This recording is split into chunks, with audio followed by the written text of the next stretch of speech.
અમદાવાદમાં ભાજપમાં દાવેદારોનો રાફડો ફાટ્યો છે। પૂર્વ કોર્પોરેટર અને પૂર્વ ધારાસભ્યના પુત્રએ દાવેદારી નોંધાવી છે। ખાડિયા વોર્ડમાં પૂર્વ કોર્પોરેટરના પુત્રએ દાવેદારી નોંધાવી છે। શાલિન દવેએ ખાડિયા વોર્ડમાંથી દાવેદારી નોંધાવી છે।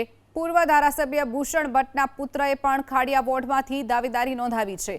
ખાડિયા વોર્ડમાં ચારેય પૂર્વ કોર્પોરેટરોએ પણ દાવેદારી નોંધાવી છે। પંકજ ભટ્ટ, નિકી મોદી, ગીત પરમાર, ઉમંગ નાયકે દાવેદારી નોંધાવી છે।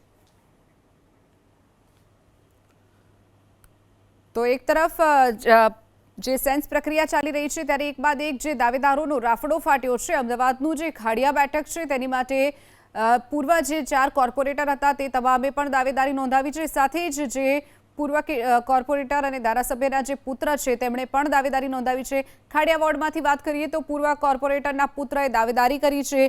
શાલિન દવેએ ખાડિયા વોર્ડમાંથી દાવેદારી નોંધાવી છે તો પૂર્વ ધારાસભ્ય ભૂષણ ભટ્ટના પુત્રએ પણ ખાડિયા વોર્ડમાંથી દાવેદારી નોંધાવી છે। તો આ તરફ કોર્પોરેટરો જે પૂર્વ કોર્પોરેટર રહી ચૂક્યા છે પંકજ ભટ્ટ, નિકી મોદી, ગીત પરમાર, ઉમંગ નાયકે પણ દાવેદારી નોંધાવી છે।